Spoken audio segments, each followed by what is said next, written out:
Selamat pagi Pak Heri.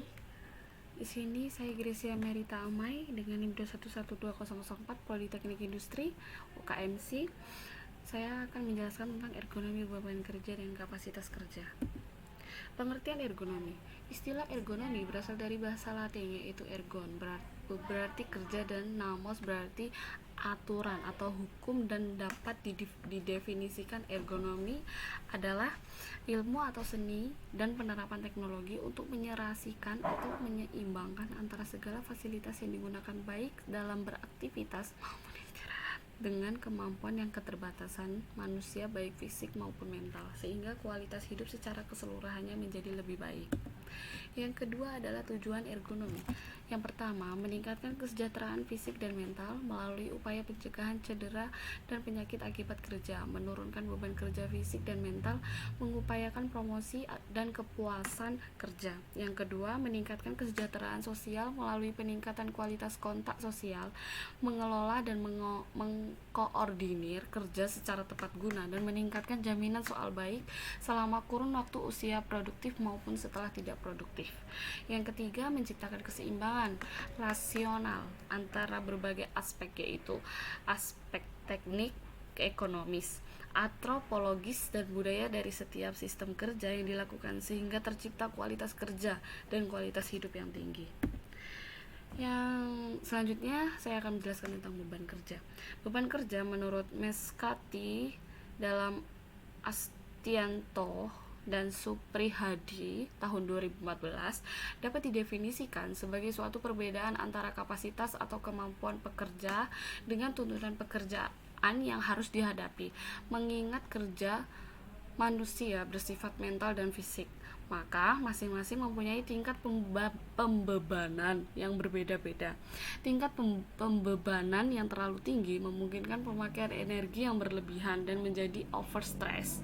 Sebaliknya, intensitas perbedaan yang terlalu rendah memungkinkan rasa bosan dan kejenuhan atau understress.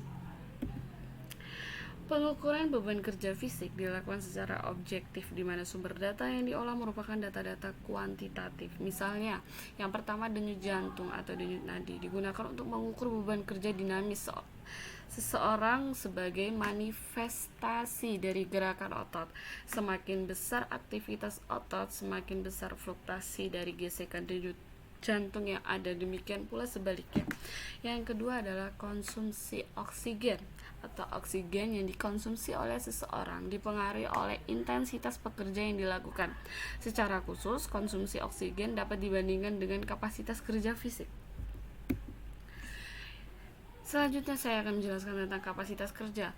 Untuk mengetahui tujuan ergonomi seperti yang telah dikemukakan, maka perlu keserasian antara pekerja dan pekerjaannya, sehingga manusia pekerja dapat bekerja sesuai dengan kemampuan, kebolehan, dan keterbatasannya.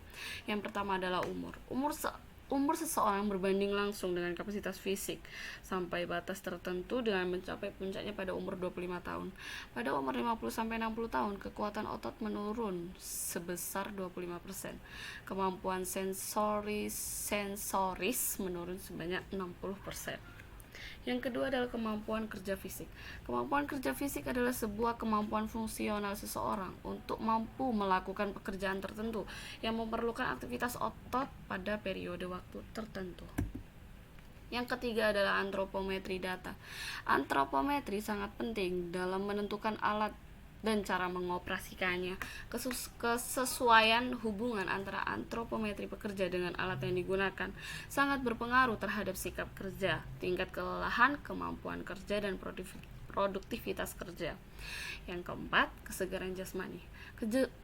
Kesegaran jasmani adalah suatu kesanggupan atau kemampuan dari tubuh manusia untuk melakukan penyesuaian atau adaptasi terhadap beban fisik yang dilakukan tanpa menimbulkan kelelahan yang berarti, dan masih memiliki kapasitas cadangan untuk melakukan aktivitas berikutnya.